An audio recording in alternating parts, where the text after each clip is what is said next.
So poops, once upon a time, Hua Chu Kang said best in Singapore, JB, and some say Batam. But today I have something better because for English, right, Malaysia is the best in Asia. Citation needed.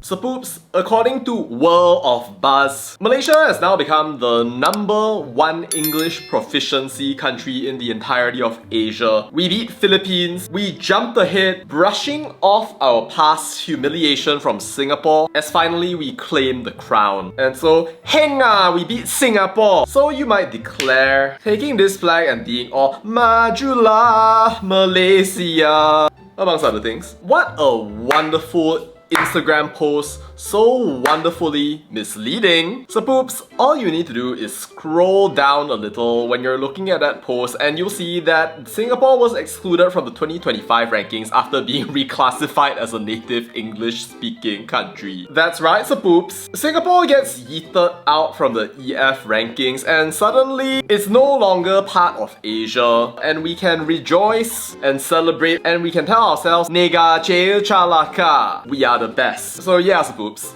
we have the best English in Asia purely because Singapore got reclassified, and we won because WAP wanted to make us feel like we were special so that we would like, share, like again, and repeat everything that they share because it makes us feel good about ourselves. And apparently standards, journalistic integrity, all of those things we can just throw away. The way we can throw away all our English textbooks because apparently we are already the best. The truth? The truth doesn't matter one lah. They already said liao. We are the very best English in the entirety of Asia. You complain what complain? Let me tell you, limpe, kalikong, no questions asked. But I think most of you kind of know that that's a wild assessment. I mean, it's not to say that Malaysia's English is bad, by the way, especially if you're in like KL or like Penang or otherwise. But yeah, these places do not represent Malaysia as a whole. For one thing, if you were thinking about me, I'll be a very bad example to include in that assessment. And I say this not to show off, but I run an English teaching academy, have a perfect score for the SAT, an 8.5 for the IELTS, a Cambridge CELTA, A+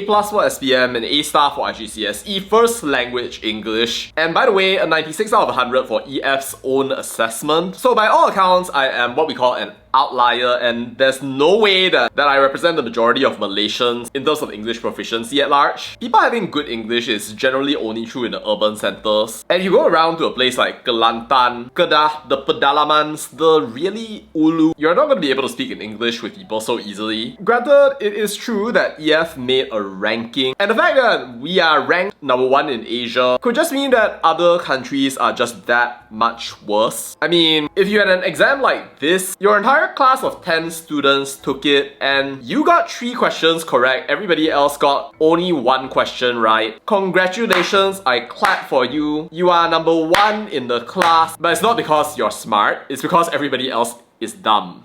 So yeah, to all of those celebrating about how our England is so wonderful, maybe hit pause on the celebrations for a quick bit. I mean, you could sign up for a class down below if I happen to have slots available for you, or if I launch a larger scale class for students in the future. But maybe don't be going out and then sending this over to your Singapore sapoops and telling them, do you know that we are better than you? Because if they know anything, then they're gonna laugh you out of the building. Or maybe you can do the laughing because life is a beautiful delusion and we are all a part of your fever dream. Anyway, yeah, we have the best English in Asia, sapoops. What do you think? Let me know your thoughts down in the comments. That's all to say about that, and bye.